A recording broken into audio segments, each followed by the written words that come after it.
قرآن و سنت کی روشنی میں منزل کی جانب سفر، قاری محمد حنیف ڈار کے ساتھ۔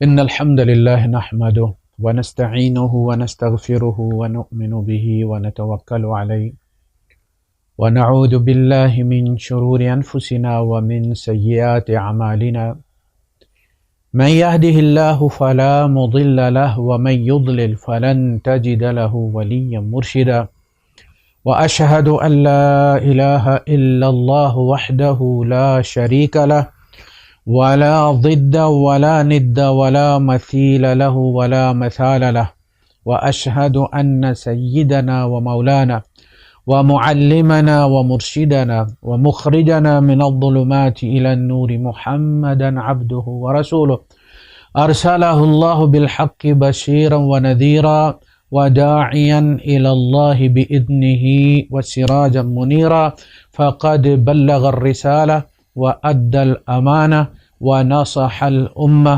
وكشف الغمة، فترك أمته على المحجة البيضاء ليلها كنهارها لا يزيغ عنها إلا هالك، اللهم صل وسلم وبارك عليه وعلى آله وأصحابه وأزواجه وذرياته وأهل بيته أجمعين، أما بعد۔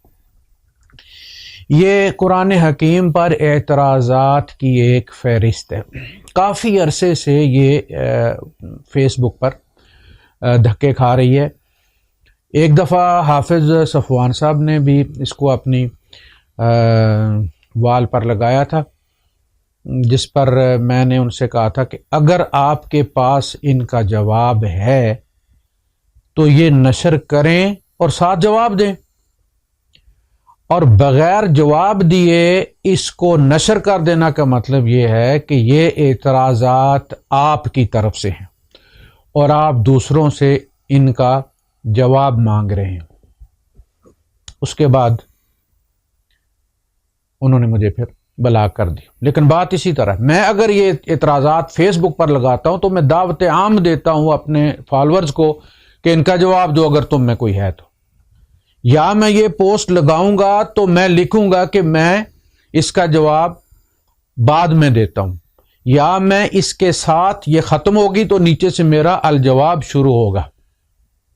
یہ کوئی بات نہیں ہے کہ آپ ایک چیز کو اپنی وال پہ لگائیں بطور مسلمان اور پھر آپ اس کو چھوڑ دیں، یعنی آپ دوسروں سے جواب طلب کر رہے ہیں کہ جب تک تم جواب نہیں دیتے تب تک میں اس قرآن کو اللہ کا کلام نہیں مانتا۔ آپ نے اپنے ایمان کو پاز پر لگا دیا، مشروط کر دیا، اور اگر آپ کے پاس جواب ہے تو آپ اس کا جواب دیں اور پھر نشر کریں۔ میرے ایک دوست نے اس کو مجھے کاپی کیا ہے، کیونکہ ان صاحب نے غالباً میری کسی ویڈیو پر بھی یہی کاپی پیسٹ کیا ہے اعتراض۔ پہلے وہ آیت کوٹ کی ہے انہوں نے، افلا یتدبرون القرآن ولو کان من عند غیر اللہ لوجدوا فیہ اختلافا کثیرا، کہ یہ لوگ قرآن پر تدبر نہیں کرتے، اگر یہ غیر اللہ کی طرف سے ہوتا تو اس میں بہت سارے اختلافات ہوتے۔ اس کے بعد انہوں نے پھر قرآن میں سے اختلافات یا تضادات کی ایک فہرست تیار کر کے کہا کہ بس کا جواب دیں۔ قرآن میں تو پھر اللہ کے اس دعوے کے مطابق تو پھر تضادات موجود ہیں، اور اگر یہ تضادات موجود ہیں تو پھر اس کا مطلب ہے کہ یہ پھر غیر اللہ کی طرف سے ہے۔ تو تضادات یہاں نہیں، تضادات اصلاً سوال کرنے والے کی اپنی نیت میں ہیں، اس کے اپنے اندر ہیں، یہاں نہیں ہیں، اور آپ دیکھ لیں گے کہ وہ مسئلہ حل ہو جائے گا۔ لیکن یہ ہوتا ہے کہ ایک بندہ تفہیم کے لیے سوال کرتا ہے کہ مجھے سمجھائیں، بات آپ کی ٹھیک ہے لیکن میری سمجھ میں نہیں آ رہی، مجھے آپ پر اعتماد ہے کہ آپ درست بات کر رہے ہیں، لیکن آپ ذرا مجھے سمجھا دیں۔ ابراہیم علیہ السلام نے اللہ پاک سے فرمایا تھا وَإِذْ قَالَ إِبْرَاهِيمُ رَبِّ أَرِنِي كَيْفَ تُحْيِي الْمَوْتَى، اور جب ابراہیم نے کہا کہ میرے پروردگار مجھے دکھا تو دے، تو کیسے مردوں کو زندہ کرے گا، تو کیسے مردے زندہ کرے گا؟ قال اولم تؤمن، اللہ نے سوال کیا. اب اللہ جانتا ہے، اللہ کو سوال کرنے کی ضرورت نہیں، اللہ ہمارے لیے سوال کر رہے تاکہ ان کو پتا چل جائے. اے نبی ان کو بتا دو، یہ سوال اس لیے ہوتا ہے. اولم تؤمن، شیطان سے بھی اللہ نے سوال کیا بھائی کیوں یہ تو نے سجدہ نہیں کیا؟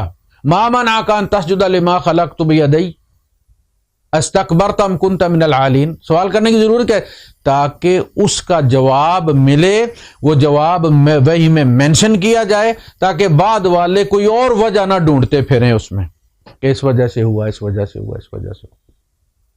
انہوں نے کہا سیدھا سیدھا جی انا کا مسئلہ، انا خیر من، میں سے سینئر ہوں، میں سے بہتر ہوں. خلقتنی من نار و خلقتہ من طین، مجھے تو نے آگ سے بنایا ہے، بڑی پوتر ہوتی ہے، بڑی پاک ہوتی ہے، اور تو نے اس کو مٹی سے بنایا ہے، ہر گند جا کے مٹی میں ہی ٹھہرتا ہے، تو یہ تو ہمارا جوڑ ہی نہیں ہے، میں اس کو نہیں. لم اکن لیسجد لبشر خلقتہ من صلصال من حمأ مسنون، میں سجدہ نہیں کر سکتا اس کو جس کو تو نے بنایا بدبودار گلی ہوئی مٹی سے، سڑی ہوئی مٹی سے. تو وہی سوال کیا اولم تؤمن، کیونکہ اس پر ایمان نہیں ہے کہ میں مردے زندہ کروں گا. قال بلا، ابراہیم علیہ السلام نے کہا کیوں نہیں، بالکل ہے. ولکن لیطمئن قلبی، لیکن میرا دل متجسس ہے کہ کیسے کر، یہ تو ایمان ہے کہ تو کرے گا، بس دل تھوڑا سا مزہ لینا چاہتا ہے کہ دیکھ بھی لے کہ کیسے زندہ کرے گا. میں اس کی ہمیشہ مثال دیتا ہوں. میرے دوست تھے یہاں 15-20 سال ہمارے ساتھ رہے، میری مسجد میں وہ پہلے میرے سامنے بھی رہے، ایک دفعہ انہوں نے قرآن سنایا بھی. کیپٹن شکیل صاحب یہاں کے جو کراؤن پرنس ہیں ان کے، وہ پاکستان میں انسٹرکٹر تھے، انہیں سکھایا تھا انہوں نے، اور یہاں پھر ایئر فورس میں سکھاتے تھے. پھر انہوں نے امریکہ سے جو ہے وہ پرائیویٹ پلین جو سواریوں والا ہے وہ پیسنجر وہ چلانے کا لائسنس لیا. تو وہ آیا کرتے تھے جب یہاں سے ریٹائرڈ ہوئے، اور پھر وہ کراچی سے ابوظہبی آیا کرتے. جب بھی آیا کرتے تھے پھر یا تو وہ مجھے ملنے آیا کرتے تھے یا پھر فون کر کے بتا دیتے تھے کہ میں آیا ہوا ہوں اور میں مل نہیں سکوں گا. ایک فلائٹ میں ہم اکٹھے ہو گئے. اب مجھے پتا ہے وہ پائلٹ، لیکن مجھے شوق ہے کہ میں دیکھوں کہ وہ کیسے اڑاتے ہیں، اوپر نیچے کیسے کرتے ہیں. تو یہ شوق ہے. وَلَٰكِن لِيَطْمَئِنَّ قَلْبِي، میں اپنے آنکھوں سے ہوتا دیکھنا چاہتا ہوں. دیکھنا یہ ہوتا ہے، یہ بے تکلفی اور کلوزنس کا ایک مرحلہ آتا ہے. تو اللہ پاک نے فرمایا کہ پھر ہوتے دیکھنے کی بجائے تو اپنے ہاتھوں یہ کر لے، زیادہ تسلی ہو جائے گی، زیادہ اطمینان ہو جائے گا. اور پھر ان کو دیے 4 پرندے اور کہا کہ اب ان کو آپ کاٹ کر مختلف جگہوں پہ جا کے رکھ دیں. پہاڑ کی چوٹیوں پر رکھ دیا. فرمایا آواز دے، میں بولا ان کو.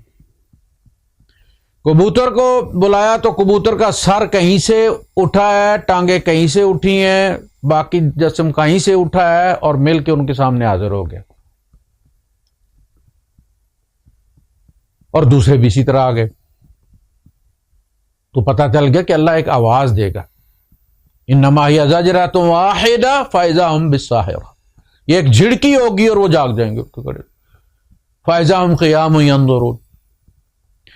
تو ایک سوال وہ ہوتا ہے لیطمئن قلبی، ایمان تو ہے لیکن ہم اس کی تفسیر، اس کی شرح معلوم کر کے اطمینان قلب کرنا چاہتے ہیں. ایک ہوتا ہے اعتراض، اور اعتراض کرنے والے کو عموماً شفا نہیں ملتی. اطمینان طلب کرنے والے کو اطمینان مل جاتا ہے، یہ اللہ کا وعدہ ہے. والذین جاہدوا فینا لنہدینہم سبلنا. لیکن جو اعتراض کرتے ہیں، اعتراض کرنا کوئی کمال نہیں ہوتا. اعتراض بچہ بھی کر سکتا ہے، اور یہ بچگانہ اعتراضات ہیں، آپ دیکھ لیں گے. اعتراض تو بچہ بھی کر سکتا، اور اعتراض سے ہی معلوم ہوتا ہے کہ اگلے کی پیچ کتنی ہے، جس کو پی ایچ کہتے ہیں نا، ہم اسے پیچ کہتے ہیں. تو یہ ضروری نہیں، میں اس لیے نہیں یہ رقم کہ میں یہ سمجھتا ہوں کہ وہ بندہ سیدھا ہو جائے گا، نہیں، جو سیدھا نہیں ہونا چاہتا اس کو خدا بھی سیدھا نہیں کرتا، وہ بڑا غیور ہے۔ جسے ایمان نہیں چاہیے وہ نبی کا باپ بھی ہے تو اللہ ہدایت نہیں دیتا، نبیوں کے باپ کا باپ ہے، حضرت ابراہیم علیہ السلام ابو الانبیاء ہیں، باپ ہے آزر، بیٹا دعا بھی کر رہا ہے،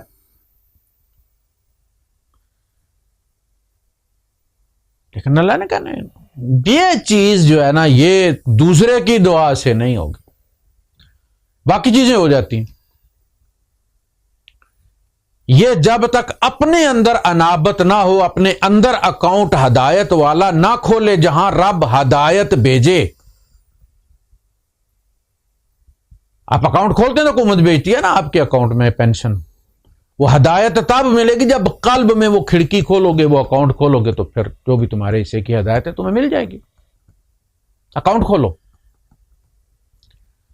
نہیں کھولو گے تو نبی کی بیوی ہے، کہہ رہے تھے نا کہ جو نبی کریم صلی اللہ علیہ وسلم کی جو ہے وہ بیوی حضرت خدیجہ رضی اللہ عنہا نے تصدیق کی، بھائی نبی کی نبوت بیوی کی تصدیق پہ نہیں کھڑی ہوتی، وہ بطور دلیل نہیں پیش کی جا سکتی، کیونکہ بیوی ایمان لے آئی لہذا حضور اللہ کے رسول ہیں۔ حضرت نوح علیہ السلام کی بیوی نہیں ایمان لائی تو کیا وہ اللہ کے رسول نہیں رہے؟ بیٹا بھی ایمان نہیں لایا، لوط علیہ السلام کی بیوی بھی مسلمان نہیں ہوئی تو کیا وہ اللہ کے رسول نہیں رہے؟ ان دونوں کی بیویاں تھیں، آپ کا کیا خیال ہے ان نبیوں نے اپنی بیوی کے لیے دعا نہیں کی ہوگی؟ سب سے قریب ترین والدین کے بعد رشتہ بیوی کا ہوتا ہے، اولاد بھی ہے اس میں سے، بچوں کی ماں ہے، کئی بار روئے ہوں گے، لیکن نہیں، اللہ کی اپنا ایک اصول ہے، نبیوں کے لیے بھی نہیں توڑا، نہیں دی ہدایت، دونوں کی بیویوں کو نہیں ملی، ان کا رسول ہونا ان کے کوئی کام نہیں آیا، فَلَمْ يُغْنِيَا عَنْهُمَا مِنَ اللَّهِ شَيْئًا، اللہ کے یہاں وہ دونوں ان کے کوئی کام نہیں آ سکے، یعنی ہدایت بھی نہیں دلوا سکے، اس لیے کہ انہیں خود ہدایت نہیں چاہیے تھی۔ نبی ہے، نبی کریم صلی اللہ علیہ وسلم کے چاچے تائے نبی ہیں، حضور یعنی بھتیجا نبی ہے، چچے ہیں، ان کی زبان میں قرآن نازل ہوا ہے، بندہ یہ کہے کہ جی عربی آ جائے تو ہدایت آ جاتی ہے، ایسا نہیں۔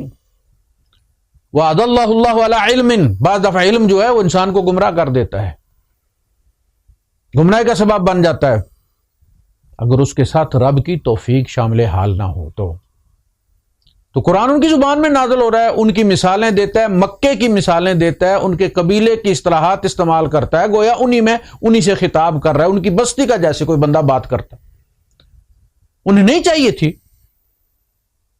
نہیں دی، یعنی انہوں نے یہاں تک بھی کہا، یعنی یہ نہیں کہا کہ اللہ اگر یہ قرآن تیری طرف سے اور واقعی یہ تیرے نبی ہیں تو ہمیں ہدایت دے دے، ان کان ھذا من عندک، اللہ اگر یہ تیری طرف سے ہے فَأَمْطِرْ عَلَيْنَا حِجَارَةً مِّنَ السَّمَاءِ أَوْ ائْتِنَا بِعَذَابٍ أَلِيمٍ، تو پھر آسمان سے ہم پر پتھر برساؤ تاکہ ثابت ہو کہ یہ قرآن تیری طرف سے، آپ اندازہ کریں، یعنی یہ نہیں کہا کہ اللہ اگر یہ قرآن تیری طرف سے ہے، یہ تیرا کلام ہے تو ہمیں ہدایت دے دے، ہم اس کو مان لیں، کہا کہ اگر یہ تیرا کلام ہے تو ہم پر آسمان سے پتھر برسا، ہم پر پتھر برسا یا آسمان سے کوئی اور دردناک عذاب ہمیں دے تو یہ کوئی گارنٹی نہیں ہوتی کہ ہم سوالوں کے جواب دیں گے اور اگلا بندہ جو ہے وہ نہیں، وہ اور اعتراض ڈھونڈ کے لے آئے، وہ اعتراض کرنے والے ہوتے ہیں، ان کو آپ مطمئن نہیں کر سکتے۔ ہم ان لوگوں کو کہ جو ان اعتراضات سے ڈسٹرب ہوتے ہیں، ہمارا جواب ان کے لیے ہوتا ہے کہ آپ کو گمراہ کرنے کی کوشش کی جا رہی ہے، آپ کو مس لیڈ کیا جا رہا ہے۔ تو چلتے ہیں اعتراضات کی طرف۔ پہلے انہوں نے وہ آیت کوٹ کی ہے، وَلَوْ كَانَ مِنْ عِنْدِ غَيْرِ اللَّهِ لَوَجَدُوا فِيهِ اخْتِلَافًا كَثِيرًا، سورہ النساء کی آیت نمبر 82۔ فرماتے ہیں جی اعتراض نمبر پہلا انہوں نے لکھا کہ مریم سے ایک فرشتے نے کلام کیا، یعنی اللہ نے ایک جگہ یہ فرمایا ہے کہ مریم سے ایک فرشتے نے کلام کیا، مریم سے ایک فرشتے نے کلام کیا اور مریم سے کئی فرشتوں نے کلام کیا، آل عمران آیت نمبر 42 اور 45۔ مریم سے ایک فرشتے نے کلام کیا، سورہ مریم ہی ہے، آیت نمبر 16 سے 19۔ مریم سے کئی فرشتوں نے کلام کیا، آل عمران ہی ہے، اور 42 اور 45۔ اب دیکھیے، یہ پہلا اعتراض ہے۔ پہلا موقع وہ ہے جب ایک فرشتے نے کلام کیا، یعنی جبرائیل امین آئے۔ وَاذْكُرْ فِي الْكِتَابِ مَرْيَمَ إِذِ انْتَبَذَتْ مِنْ أَهْلِهَا مَكَانًا شَرْقِيًّا فَاتَّخَذَتْ مِنْ دُونِهِمْ حِجَابًا فَأَرْسَلْنَا إِلَيْهَا رُوحَنَا فَتَمَثَّلَ لَهَا بَشَرًا سَوِيًّا۔ مریم کا ذکر کرو کتاب کے اندر، جب انہوں نے اپنے گھر والوں سے پردہ کر لیا، ایک ایسٹرن کارنر پہ انہوں نے اپنے آپ کو اعتکاف میں کر لیا۔ فاتخذت من دونہم حجابا، اپنے اور ان کے درمیان حجاب جیسے اعتکاف میں ہوتا ہے۔ فارسلنا الیہا روحنا، تو ہم نے اس کی طرف اپنا روح بھیجا، یعنی روح القدس۔ فتمثل لہا بشرا سویا، تو وہ اس کے سامنے ممثل بن کر گئے ایک بہترین انسان کے، یعنی ایسا انسان کہ جس میں کوئی عیب نہیں ہے، خوبصورت جوان بنا کے بھیجا، بشرن سویہ۔ اب وہ جب داخل ہوا اس اعتکاف گاہ کے اندر، ان کے اس حجرے میں، تو وہ گھبرا گئی۔ ایک نامحرم نا واقف آدمی اچانک آ گیا اندر۔ قالت انی اعوذ بالرحمن منک ان کنت تقیا، کہنے لگی میں تجھ سے رحمان کی پناہ چاہتی ہوں اگر تو اللہ کا خوف رکھنے والا بندہ ہے، اگر تو متقی ہے، اگر تو پرہیزگار ہے۔ میں پڑھ رہا تھا فیس بک پہ، ایک دانشور لکھ رہا تھا کہ یہ حضرت زکریا علیہ السلام ان کے پاس داخل ہوئے تھے ان کو بشارت دینے کے لیے۔ کیوں؟ حضرت زکریا علیہ السلام کے بارے میں حضرت مریم کو پتہ نہیں تھا کہ وہ متقی ہیں اور اللہ کے پیغمبر ہیں؟ میں کہتا ہوں نا کہ قرآن نے ان سب کی نبض پکڑی ہوئی ہے۔ یہ جہاں سے بولتے ہیں نا، قرآن نے ایسے الفاظ استعمال کیے ہیں کہ اس کی گنجائش ہی نہیں چھوڑی۔ مریم علیہ السلام کو پتہ نہیں تھا کہ وہ متقی ہیں اور اللہ کے پیغمبر ہیں؟ کوئی اوپرا بندے یہ تو کہہ رہی ہے نا کہ اگر تو اللہ کا خوف رکھنے والا انسان ہے تو میں تجھ سے رحمان کی پناہ چاہتی ہوں۔ قالت انی اعوذ بالرحمن منک ان کنت تقیا، اگر تو متقی ہے۔ قال انما انا رسول ربی کی لأہب لک غلاما زکیا، میں تیرے رب کا بھیجا ہوا پیغمبر ہوں، میں تجھے ایک بچہ دینے کے لیے آیا ہوں، میری ذمہ داری یہ لگی۔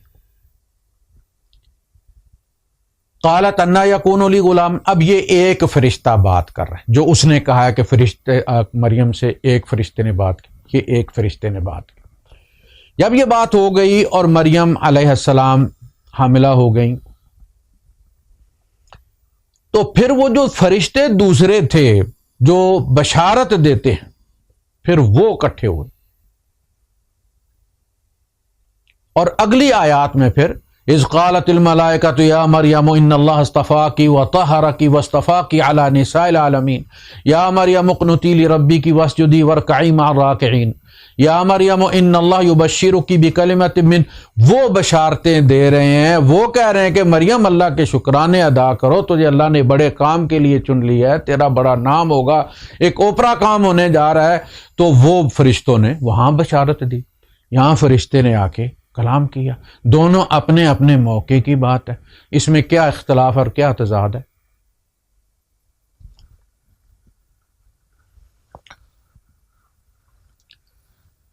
آگے چلیے جی، اعتراض نمبر 2 ہے ان کا کہ قوم سمود کو ہولناک آواز کے عذاب سے تباہ کیا گیا، سورہ ہود آیت 67۔ قوم سمود کو زلزلے کے عذاب سے تباہ کیا گیا، الاعراف آیت 78۔ قوم سمود کو بجلی کے عذاب سے تباہ کیا گیا، الذاریات آیت 44۔ اچھا، کون کہتا ہے کہ جب ٹارنیڈو آتا ہے یا زلزلہ آتا ہے اور ساتھ اس کے زمین ہلتی ہے اور ہوائیں نہیں چلتی اور بارش نہیں ہوتی اور بجلیاں نہیں چمکتی؟ یہ تینوں مظہر ایک ہی ہیں، اس میں بجلیاں بھی چمک رہی ہیں، وہ صاعقہ بھی ہے، گونج بھی ہے، چنگھاڑ بھی ہے، زمین بھی ہل رہی ہے، شدید بارش بھی ہے۔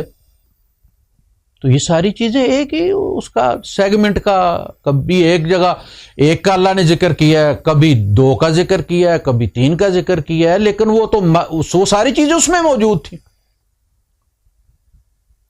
زلزلہ بھی تھا، زمین بھی ہل رہی تھی، چنگھاڑ بھی تھی، بجلیاں بھی چمک رہی تھیں، تو اس میں اتضاد والی کیا بات ہے؟ اللہ نے ذکر کیا، کبھی ایک کا ذکر کرتا ہے کہیں پہ، کبھی دوسرے کا ذکر کرتا ہے، کبھی تینوں کا اکٹھا کر دیتا ہے۔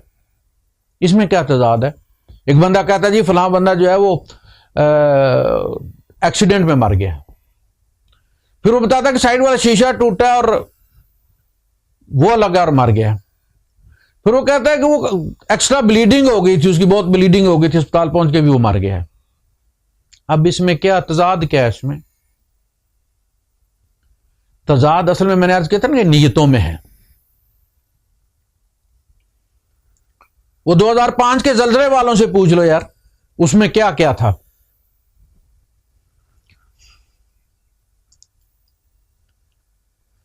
اعتراض نمبر 3، زمین پہلے بنائی گئی، البقرہ آیت 29، آسمان پہلے بنایا گیا، النازعات آیت 27 تا 30۔ اچھا جی، اللہ پاک ایک چیز بنا رہا تھا اور دوسری کو اس نے انتظار میں رکھا ہوا تھا کہ صبر کرو، میں ادھر سے فارغ ہو کے، سارا کچھ مسلسل بن رہا تھا۔ جب بگ بینگ ہوا ہے تو وہ سب کچھ بنتا چلا جا رہا تھا، اللہ پاک کبھی ایک طرف توجہ فرماتے تھے، کبھی دوسری طرف توجہ فرماتے تھے۔ آپ کے کوٹھی بن رہی ہے، میسن مزدور لگے ہوئے ہیں، آپ کبھی کچن میں جاتے اور دیکھتے اور وہاں بتاتے ہیں کہ یہ یار یہ والی ادھر کر دو، یہ اگر اس طرح سے ہو جائے تو ٹھیک ہے یہاں۔ اس کے بعد آپ واش روم میں چلے جاتے ہیں، وہاں دیکھتے کہتے ہیں یار یہ والی اس طرح سے نہیں لگاؤ تم، یہ والی اس طرح سے لگا دو۔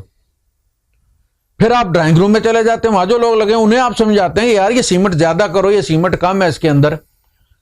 تو کام تو سب چل ہی رہا ہے، مسلسل ہی چل رہا ہے، ہر جگہ کام چل رہا ہے، آپ ہدایات مختلف جگہ پہ دیتے چلے جا رہے ہیں، تو کائنات تو بنتی چلی جا رہی۔ کبھی اللہ پاک زمین کا پہلے ذکر کر دیتا ہے، کبھی آسمان کا پہلے ذکر کر دیتا ہے، لیکن وہ ایسا تھوڑی ہے کہ جی پہلے زمین بنائی اور اس کو بعد اس کو ٹیکنے کے بعد اس کو کسی بڑے برتن سے ڈانپا اور پھر جا کے تو دوسرا مسالہ بنانا شروع کیا اور تڑکا لگایا اور پھر وہاں آسمان۔ نہیں، اس طرح نہیں ہے، یہ تو پھر نہ سمجھی والی بات۔ اگر آپ اس طرح سمجھیں گے کائنات اس طرح بنی ہے، وہ تو ہر چیز بنتی چلی جا رہی تھی۔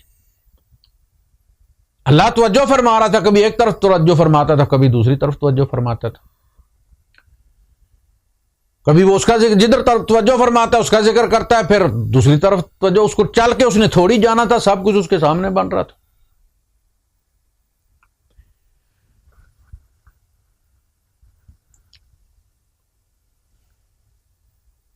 چوتھا اعتراض، استطاعت رکھتے ہوئے بھی روزہ چھوڑا جا سکتا ہے فدیہ دے کر، بقرہ آیت نمبر 184۔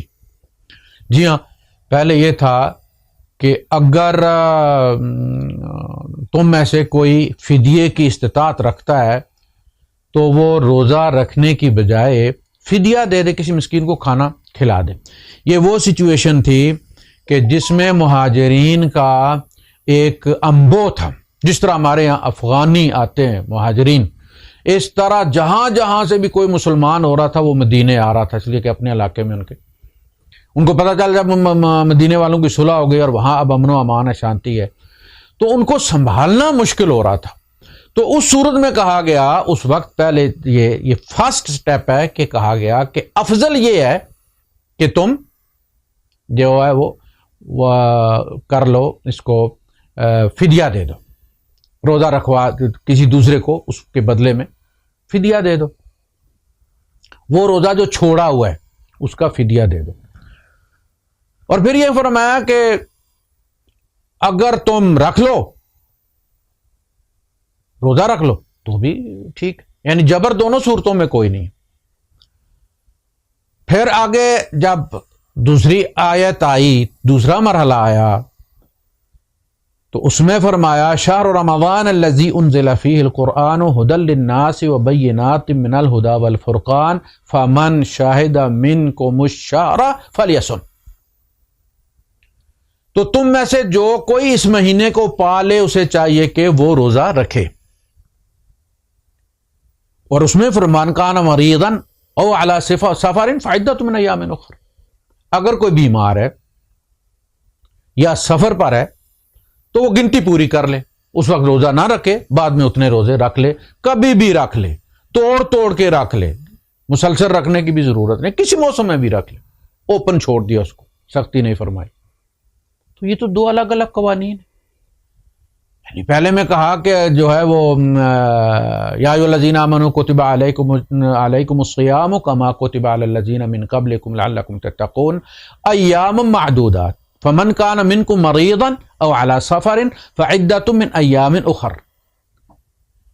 تو وہ گنتی پوری کر لو، یا تم میں سے جو استطاعت رکھتا ہے وہ فدیہ دے دو.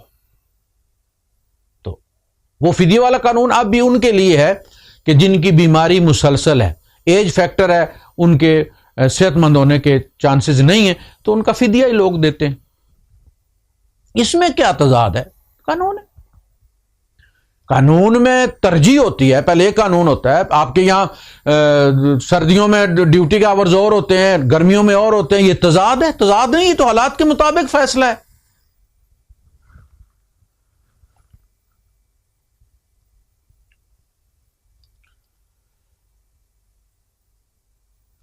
زمین اور آسمان 6 دن میں بنائے گئے، الاعراف آیت نمبر 54. زمین اور آسمان 8 دن میں بنائے گئے، فصلت یعنی سورہ الف لام میم السجدہ، سورہ فصلت بھی کہلاتی ہے، 9 تا 12. ہم اس کو بھی دیکھ لیتے ہیں. قل اانکم لتکفرون، یہ آیت نمبر 9 ہے، سورہ حامیم السجدہ ہے. سورہ حامیم السجدہ 24واں پارہ ہے. اور عربی قرآنوں میں اس کو یہاں جو پرنٹ ہوتے ہیں اس کو سورہ فصلت لکھا جاتا ہے، اور ہمارے یہاں اس کو حامیم السجدہ لکھا جاتا ہے. قل اانکم لتکفرون بالذی خلق الارض فی یومین، کہیے کہ کیا تم کفر کرتے ہو اس ہستی کا جس نے پیدا کیا زمین کو 2 دنوں میں، یعنی 2 مراحل میں. پہلے یہ بات بھی آپ نوٹ کر لیجئے کہ اس وقت یہ سورج نہیں تھے، یہ غروب اور طلوع نہیں تھا کہ دنوں کی بات کی جائے. یہ زمین و آسمان اور یہ کائنات جو ہے یہ 6 مراحل میں، اور ایک مرحلہ کس قدر طویل تھا، کتنی صدیوں پر محیط تھا، وہ اللہ ہی جانتا ہے. جیسے فرمانا ان یوما عند ربک 50,000 سنہ کالف سنۃ مما تعدون، 1000 سال بھی اور 50,000 سال بھی. تو اس وقت یہ سورج ہمارا 6:15 بجے چڑھتا اور رات کو 7 بجے طلوع نہیں ہوتا تھا، سورج تھا ہی نہیں، وہ تو بنا ہے نا. اور پتہ نہیں کتنا عرصہ خود سورج کے بننے میں لگا ہے، کس قدر گیسیں اکٹھی ہوئی ہیں، کس قدر دھماکے ہوئے ہیں، کس قدر اس کی انرجی اکٹھی ہوئی ہے، کتنا عرصہ لگا ہے. تو یہ دن نہیں ہمارے، وہ 6 مراحل میں کائنات جو ہے وہ مکمل کی گئی، اور ایک ایک مرحلہ جو ہے وہ پتہ نہیں کتنی صدیوں پر محیط تھا، لیکن یہ مراحل ہیں. فی یومین وتجعلون له اندادا، کیا تم اس کا کفر کرتے ہو جس نے زمین کو 2 یوم میں پیدا کیا، اور تم اس کے ند ٹھہراتے ہو، شریک ٹھہراتے ہو، تم اس کے پارٹنر بناتے ہو. ذالک رب العالمین، یہ سارے جہانوں کا رب ہے، یعنی جس نے یہ بنایا. وَجَعَلَ فِيهَا رَوَاسِيَ مِن فَوْقِهَا، ابھی زمین کی بات چل رہی ہے، یہ نوٹ رکھیے ذرا، زمین کی بات چل رہی ہے. پہلے 2 دنوں میں وجود، وَجَعَلَ فِيهَا رَوَاسِيَ مِن فَوْقِهَا، اور اس میں پہلے مرحلے میں اس میں میخیں ٹھوکی گئی، یعنی پہاڑ جو ہیں وہ بنائے گئے، اسکرو ٹائٹ کیا گیا اس کے، جسے اب اگر پلیٹیں، وہ زلزلے والی پلیٹیں جو ہلتی جلتی ہیں، تو وہ ان پلیٹوں کے اوپر اسکرو لگائے پہاڑوں کے. وَبَارَكَ فِيهَا وَقَدَّرَ فِيهَا، اور اس میں برکت رکھی اور اس میں اندازہ لگایا، قدرت رکھی اس کی قیامت تک کی ضروریات کی. ہم سے پہلے لوگ بڑے خوف زدہ تھے، آبادی اتنی بڑھ رہی ہے، پتہ نہیں کیا ہوگا، دنیا بھوکی مر جائے گی، بڑے بڑے جائزے آتے تھے، لیکن پھر کیا ہوا؟ پتہ چلا کہ وہ زمین جو سال میں ایک فصل دیتی تھی وہ اب 4 5 فصل دینا شروع ہو گئی ہے۔ پہلے جہاں سے 10 من ہوتا تھا وہاں اب 150 من پیدا کر رہی ہے وہ۔ تو اللہ پاک نے سارا کچھ رکھا ہوا، یہ اس کی ذمہ داری ہے۔ انہیں زندوں اور مردوں دونوں کے لیے زمین کو کافی بنایا ہے۔ الم نجعل الارض کفاتا احیاء و امواتا، کیا ہم نے زمین کو کافی نہیں بنایا زندوں کے لیے بھی اور مردوں کے لیے بھی؟ ہاں کچھ لوگ اگر دبا کے بیٹھ جائیں، ایک ملک جو ہے وہ اکٹھا کرتا جائے اور سمندر میں ڈمپ کرتا جائے تو یہ الگ بات، خدا نے سب کے لیے یہ کافی بنائی۔ وَقَدَّرَ فِيهَا أَقْوَاتَهَا فِي 4 أَيَّامٍ، 4 دنوں میں، یعنی 2 دن پہلے جو مرحلے کے تھے اور 2 دن مزید لگے پھر اس کی نک شک درست کرنے میں، تو زمین کا معاملہ 4 دنوں میں نمٹا دیا گیا، یعنی 4 مراحل میں زمین کا معاملہ نمٹا دیا ہے۔ یہ 4 دن الگ نہیں ہیں، یہ 4 دن پہلے 2 دن ملا کے اور مزید 2 دن ملا کے، تو 4 دنوں میں اللہ پاک فرما رہا ہے کہ زمین کا معاملہ درست کیا گیا۔ ثم استوى الى السماء، پھر آسمان کی طرف توجہ کی، وهي دخان، اور یہ دھواں تھا۔ اب تو آپ بھی مانتے ہیں، سائنس بھی کہتی ہے یہ دھواں ہی تھا، کائنات پوری پہلے دھواں ہی دھواں تھی۔ فقال لها وللارض ائتيا طوعا او كرها، تو اب اللہ بتا رہا ہے کہ اس نے کہا کیا تھا۔ تو اس نے زمین اور آسمان کی طرف متوجہ ہوا، تو اس نے کہا فقال لها، یعنی آسمان سے کہا، وللارض، اور زمین سے کہا، ائتيا، آؤ دونوں، طوعا، جبرن، اپنے اطاعت کے ساتھ، او کرہا، یا مجبور ہو کر، میں نہیں بھائی اس طرح بن جاؤ، بھائی تمہیں پسند ہے تو بھی، نہیں پسند تو بھی، یعنی انکار کی گنجائش کہیں کسی جگہ بھی نہیں ہے۔ جو منصوبہ اللہ نے سوچا تھا ہر چیز اس منصوبے کے مطابق بیٹھی ہے، کوئی چیز کسی جگہ بھی اس نے کوئی حرج کھڑی نہیں کی، کوئی جیسے اللہ نے چاہا، جو منصوبہ اللہ پاک کا تھا، جو نقشہ تھا کائنات کا، کائنات بالکل اس کے مطابق بنی ہے۔ ان دونوں نے کہا قالتا اتینا طائعین، ان دونوں نے کہا کہ ہم حاضر ہوتے ہیں تابعدار بن کر۔ جب یہ کہہ دیا فقضاہن 7 سماوات فی یومین، تو باقی کے 2 دنوں میں اللہ نے ان کو 7 آسمان بنا دیا۔ تو یہ 6 دن ہی ہوئے، 8 دن نہیں ہوئے۔ 4 دنوں میں زمین کا معاملہ، 2 دنوں میں آسمان کا معاملہ نمٹا دیا گیا ہے۔ وہ 4 دن الگ نہیں ہیں، وہ پہلے 2 دن ملا کے 4 دن۔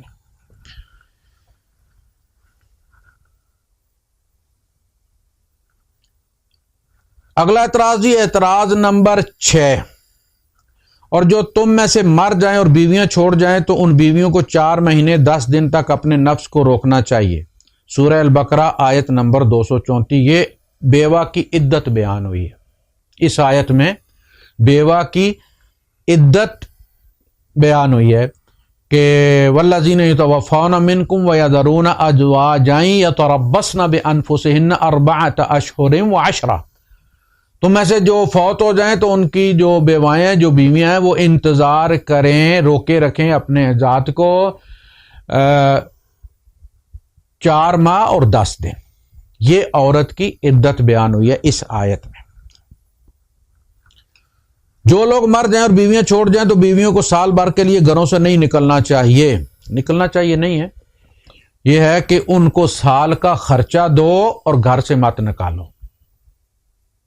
تو یہاں تو خرچے کی بات ہو رہی ہے کہ اس کے ساتھ سلوک کیا کرنا ہے۔ عدت تو اس کی 4 ماہ 10 دن ہے، سال کا خرچہ دینا ہے اور سال کا ہی اس کو انتظار ہے کہ اس کو نکالنا نہیں ہے۔ 4 مہینے 10 دن بعد تم نکال دو اس کو، ان کو 1 سال کی مہلت دو، کہیں وہ نکاح ان کو رشتہ مل جاتا ہے تو کر لیں گی، نہیں ملتا تو سال کے بعد وہ پھر کہیں اور شفٹ ہو جائیں، جو بھی ہے، اور یا مکان۔ لیکن یہ ہے کہ سال بھر آپ نکالیں مت اور ان کو خرچہ دیں ان کا۔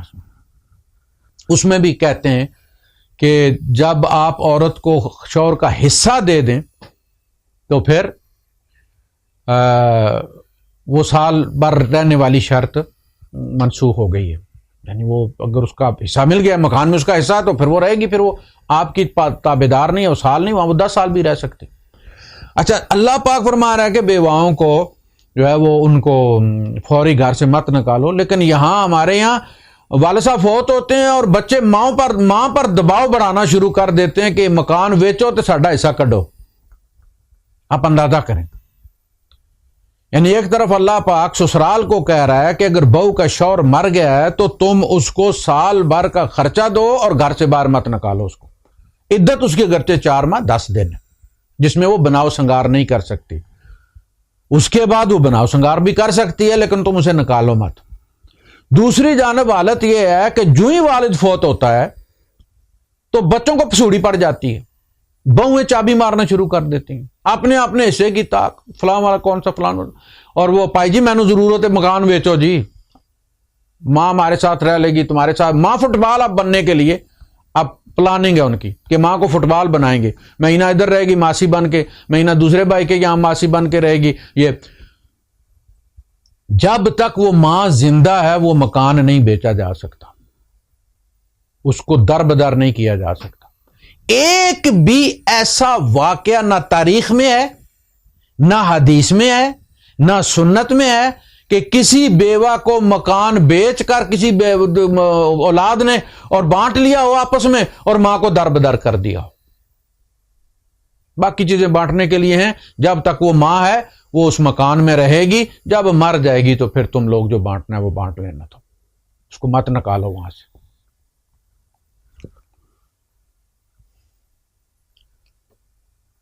اعتراض نمبر 7، بدکار عورت کو گھر میں بند کر دو. النساء آیت نمبر 15. اب اعتراض دیکھیں، بدکار عورت کو 100 کوڑے مارو. النور آیت نمبر 2. بھائی اللہ نے یہی کہا نا، سورہ النساء میں کہا ہے کہ واللاتی یاتین الفاحشۃ من نسائکم فاستشہدوا علیہن. تو اگر جو تمہاری بیویوں میں سے جو بدکاری کریں ان پر 4 گواہیاں پوری کرو. فَإِن شَهِدُوا فَأَمْسِكُوهُنَّ فِي الْبُيُوتِ حَتَّى يَتَوَفَّاهُنَّ الْمَوْتُ أَوْ يَجْعَلَ اللَّهُ لَهُنَّ سَبِيلًا. انہیں گھروں میں روک دو، یا تو انہیں موت آ جائے یعنی اسی قید کی حالت میں وہ مر جائے، یا اللہ ان کے لیے کوئی اور راہ نکالے. اب راہ نکالے کا مطلب زندگی کی راہ نکالے، چونکہ پہلے موت کی بات ہوئی ہے نا، پہلے موت کی بات ہوئی ہے. یتوفاہن الموت، یہاں تک کہ موت انہیں وصول کر لے. او یجعل اللہ لہن سبیلا، یا اللہ ان کے لیے زندگی کی راہ کھولے. یہ سورہ النساء میں فرمایا. سورہ نور میں زندگی کی راہ کھول دی، کہا 100 کوڑے مارو، اللہ خیر صلی. اس سے پہلے کیا تھا؟ اس سے پہلے تورات کا قانون تھا کہ ان کو سنگسار کر دو. اللہ نے سب سے پہلے اس قانون کو معطل کیا اور عورتوں کو کہا کہ اب ان کو گھروں میں وہ سزا نہیں دینی سنسار والی، بس گھر میں قید کر دو. اللہ جو بھی قانون بنائے گا، اگر وہ قانون بننے سے پہلے یہ مر جائیں تو مر جائیں، ورنہ جب وہ قانون لاگو ہوگا تو وہ سزا اب دینی ہے. تو پھر وہ سزا آئی، الزانیۃ والزانی فاجلدوا کل واحد منہما 100 جلدہ. بس وہ 100 کوڑے سزا ہے زانیہ اور زانی کی، جو بھی ہے اس میں شادی شدہ غیر شادی شدہ کی کوئی نہ تشریح کی ضرورت ہے، نہ اللہ کو عربی پڑھانے کی ضرورت ہے، نہ اللہ کو یاد کرانے کی ضرورت ہے کہ وہ یہ جو ہے وہ نازل کرنا بھول گیا ہے. جو قانون اس نے بنایا ہے سوچ سمجھ کر بنایا ہے. تو یہ دوسری صورت میں وہ رستہ کھولا. اس میں تضاد کیا ہے؟ آپ دیکھیں نا، کچھ تضاد ہے ان میں. تو لوگ جو اگر کوئی مسلمان ہو نا تو وہ ترجمہ بھی قرآن کا سنتا رہے نا تو ان چیزوں کو وہ اعتراض نہیں کہتا، اسے پتا ہوتا ہے کہ یہ کیا ہے. یہ تو ایسے پتا چلتا ہے کہ یہ وہ بندہ قرآن کے پاس سے بھی نہیں گزرا، بس کہیں سے سنے اعتراضات کسی عیسائی سے اور وہ شروع کر دیے، اس نے کوٹ کرنے آگے جگہ جگہ کاپی پیسٹ کرنا شروع کر دیا. پتہ نہیں وہ کتنا بڑا کوئی اژدہا بنا کے لے آیا ہے کہ جس کا جواب نہیں ہے قرآن میں.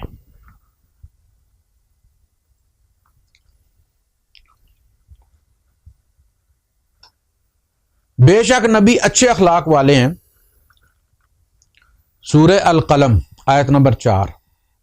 اور آباسا و تولا، تیوری چڑھائی اور منہ پھیر لیا، ان جاءہ الاعمی، کہ جب ان کے پاس نابینا آیا. نبی کریم صلی اللہ علیہ وسلم بڑے اچھے اخلاق والے ہیں. اللہ پاک نے تو قسم کھائی ہے نبی کریم صلی اللہ علیہ وسلم کے اخلاق کی، پوری زندگی کی قسم کھائی ہے. لعمرک، تیری ساری زندگی کی قسم. عمر نہیں، عمر کے اوپر زبر ہے. عمر زندگی کا ایک حصہ بھی ہوتا ہے کہ ہم تیرے نبوت کے دور کی قسم کھاتے ہیں. وہ عمر لعمرک، تیری ساری زندگی کی قسم، انہم لفی سکراتہم یعمہون. تو واقعی اخلاق تو انک لعلی خلق عظیم. حضور تو آئے اس کی تکمیل کے لیے تھے، اخلاق کی تکمیل کے لیے تھے. اب یہ واقعہ کیا ہے؟ تفسیر میں لکھا ہے کہ نبی کریم صلی اللہ علیہ وسلم قریش کے کچھ سرداروں کو تبلیغ کر رہے تھے، دین کی بات چل رہی تھی. تو ابن ام مکتوم تشریف لے آئے. انہوں نے نہیں دیکھا کہ مجلس میں کون کون بیٹھا ہوا ہے، نابینا تھے. انہوں نے کوئی سوال پوچھا. یعنی تفسیر میں جو لکھا ہوا ہے اس پہ پھر بات انشاءاللہ مزید تفصیل کے ساتھ کریں گے. تو اللہ کے رسول صلی اللہ علیہ وسلم آپ کی طرف ان کی طرف دیکھا تو آپ کے چہرے پر ناگواری آئی. اب ظاہر ہے وہ نابینا ہے، وہ تو ناگواری نہیں دیکھ رہے نا. لیکن جو بندہ کسی چیز کو ناپسند کرتا ہے اس کا اظہار چہرے پہ آ جاتا ہے. اللہ پاک نے اس چیز کو زیادہ کیوں مینشن کیا؟ قریش کے سرداروں کو بے وقت کرنے کے لیے اس پر انفسائز کیا. نہ انہوں نے ابن ام مکتوم نے نبی کریم صلی اللہ علیہ وسلم کی تیوری دیکھی، نہ انہوں نے نبی کریم صلی اللہ علیہ وسلم کا، یعنی حضور نے ان کی طرف سے منہ پھیر کے قریش کے سرداروں کی طرف کر لیا. تولا کا مطلب یہ ہے آپ نے ان سے بات کرنا جاری رکھا، ان کی طرف دیکھا، ناگواری کے اظہار پیدا ہوئے تیرے پر. بھئی یہ تو کسی وقت بھی آ کے کر سکتے تھے نا، یہ تو گھر کے بندے ہیں، مسلمان ہیں. جبکہ یہ جو لوگ بیٹھے ہوئے ہیں ان سے اب تک جتنی بات ہوئی تھی وہ انٹر ہونے سے پہلے جب کوئی بندہ مداخلت کر دیتا ہے نا، کوئی کال بج جاتی ہے تو وہ جو کچھ آپ نے کہا ہوتا ہے وہ نسیہ منسیہ ہو جاتا ہے. آپ نے جو آڈیو بھری ہوئی ہوتی ہے، کسی کی کال آ جائے تو آڈیو گئی، اسی طرح ہوتا ہے. اس لیے نبی کریم صلی اللہ علیہ وسلم نے جمعے کے دوران امام خطبہ دے رہا اور لوگ سن رہے ہوں تو آپ نے فرمایا من قال لصاحبہ انصت، جس نے اپنے ساتھی سے کہا کہ چپ رہ، یعنی کوئی بندہ بات کر رہا تھا یا خسر پھسر کر رہا تھا خطبے کے دوران اور اس نے اس کو اچھی نصیحت کی ہے کہ چپ کر یار، فقد لغا، حضور نے فرمایا اس نے بھی لغو کام کیا ہے. یعنی پہلے 2 بندے سن رہے تھے، جب تو نے اونچا کہا بس کر یا چپ کر تو وہ 10 بندوں نے سنا، باقی لوگوں نے بھی سنا. تو جو کام وہ کر رہے تھے، غلط کر رہے تھے، لوگوں کی توجہ بٹا رہے تھے، تم نے درمیان میں لچ تل کے تم نے بھی لغو کام کیا، تم نے زیادہ بندوں کو سنا دیا اور اتنے لوگ اس ٹرانس میں سے نکل آئے. وہ جو سنا تھا انہوں نے وہ ان کے اندر سے غائب ہو گیا، انٹر ہونے سے پہلے ہی وہ ڈیلیٹ ہو گیا. من قال لصاحبہ انصت، جس نے بول کر کہا اپنے ساتھی سے کہ چپ کر، فقد لغا، اس نے بھی لغو کام کیا ہے.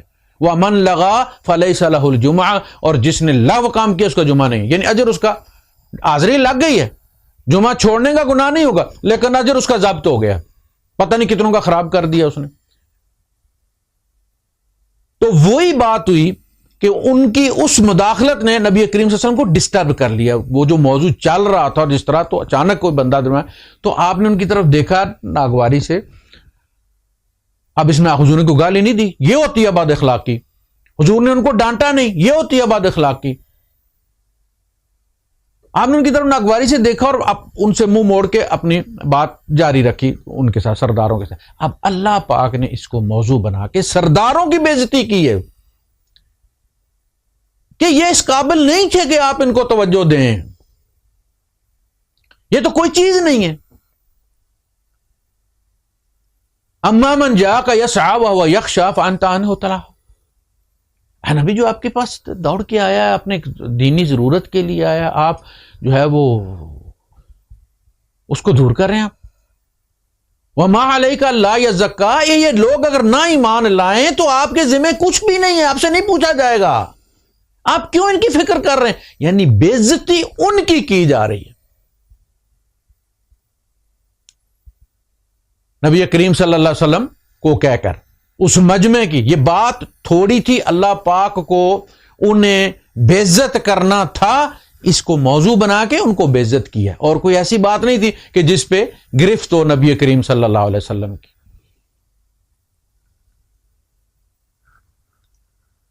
دین میں کوئی جبر نہیں, بالکل کوئی جبر نہیں. اعتراض نمبر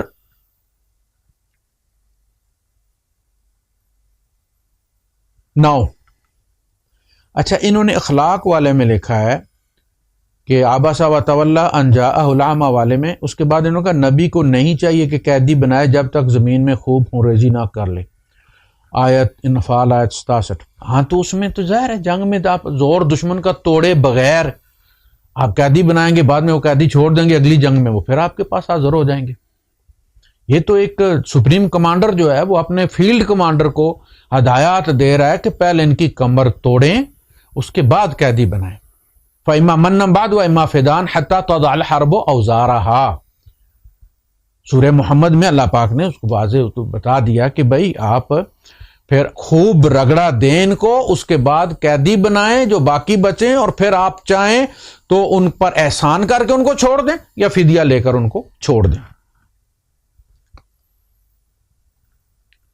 دین میں کوئی جبر نہیں, دین میں بالکل کوئی جبر نہیں ہے. جو شخص ہندو رہنا چاہتا ہے جی بسم اللہ, سکھ رہنا چاہتا ہے جی بسم اللہ, عیسائی رہنا چاہتا ہے جی بسم اللہ, یہودی رہنا چاہتا ہے جی بسم اللہ, نہیں خدا کو مانتا جی بسم اللہ, اور مسلمان ہونا چاہتا ہے تو جی بسم اللہ.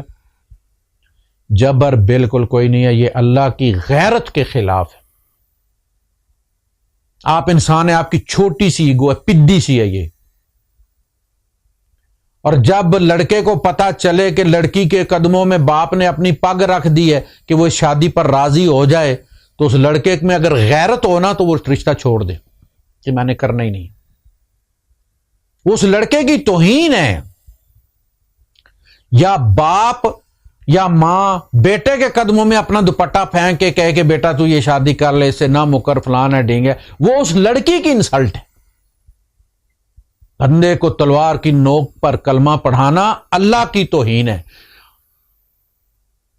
وَمَا كَانَ لِنَفْسٍ أَن تُؤْمِنَ إِلَّا بِإِذْنِ اللَّهِ وَلَوْ شَاءَ رَبُّكَ لَآمَنَ مَنْ فِي الْأَرْضِ كُلُّهُمْ جَمِيعًا. اے نبی, اگر تیرا رب چاہے تو زمین پر بسنے والے سارے کے سارے بیک وقت مومن ہو جائے. اگر اللہ جبر کرنا, یعنی جو جبر کر سکتا ہے وہ نہیں کر رہا, وہ انہیں جینے دے رہا ہے, گردے دیے ہوئے ہیں, پھیپھڑے دیے ہوئے ہیں, آکسیجن دی ہوئی ہے, صحت دی ہوئی ہے, اولاد دی ہوئی ہے, گھر دیے ہوئے, نوکریاں دی ہوئی ہیں, جسم میں طاقت دی ہوئی ہے. جتنا ٹائم اس نے دیا ہے اتنا ٹائم ان کا امتحان ہے. اما فمن شاء فلیؤمن ومن شاء فلیکفر. جو چاہے ایمان لائے, جو چاہے وہ کفر کرے, بالکل اسے حق کا سو. کوئی جبر نہیں ہے, اور جو جبر کرتا ہے وہ غلط کرتا ہے, رب کی توہین کرتا ہے, رب سے آگے بڑھنے کی کوشش کرتا ہے. اللہ نے اپنے نبی سے کہا ہے افانت تکرہ الناس حتی یکونوا مؤمنین. جب میں جبر نہیں کر رہا تو آپ جبر کریں گے لوگوں پر یہاں تک کہ وہ مومن ہو جائیں. جبر نہیں, لیکن جب دین میں داخل ہو جائے اور پھر دین کے رولز اینڈ ریگولیشنز کی پابندی نہ کرے تو پھر سزا ملے گی. یہ کوئی نہیں کہتا جی جبر نہیں ہے دین. اب جبر سے نماز پڑھائی جائے گی, اب جبر سے روزہ رکھایا جائے گا, اب رولز کی پابندی کرنی. دیکھیں فوج میں بھرتی پر کوئی جبر نہیں, جس کا دل کرتا ہے فوج میں بھرتی ہو, جس کا دل کرتا ہے نہ بھرتی ہو, فوج والوں کو کوئی تکلیف نہیں. لیکن فوج میں بھرتی ہونے کے بعد اب آپ کی مرضی نہیں چلے گی. اب آپ نے سائن کر کے اپنی مرضی ان کے حوالے کر دی. اب وہ جب جگائیں گے آپ جاگیں گے, جب سونے کو دیں گے تب آپ سوئیں گے, دال کھلائیں گے دال کھائیں گے آپ. یہی ہے اسلام میں. اسلام مسلمان ہونے پہ کوئی جبر نہیں, مسلمان ہونے کے بعد رولز اینڈ ریگولیشنز کی پابندی کرنی ہوگی, دین کا ٹھٹھا نہیں اڑانے دیا جائے گا.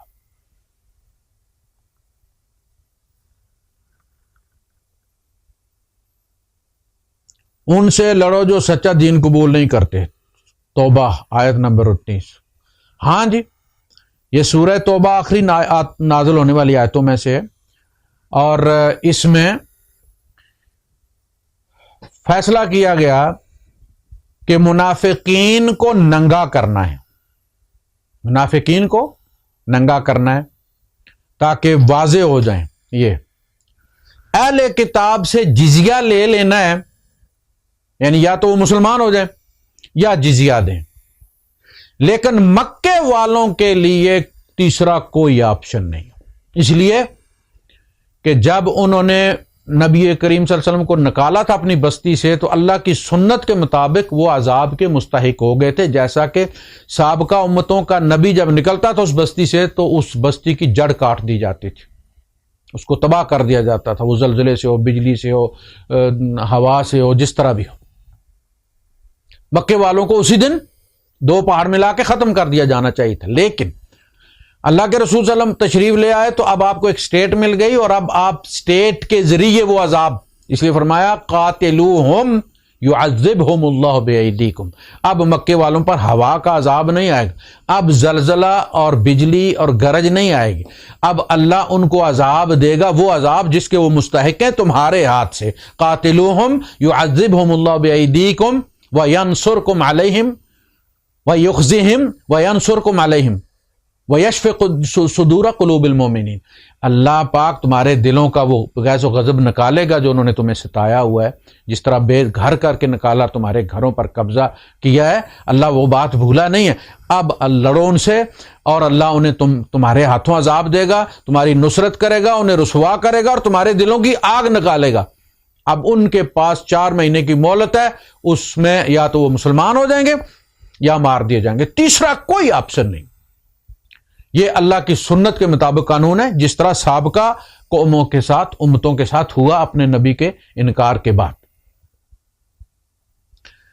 تو جناب علی یہ اعتراض نمبر 9 ان کا ختم ہو گیا ہے.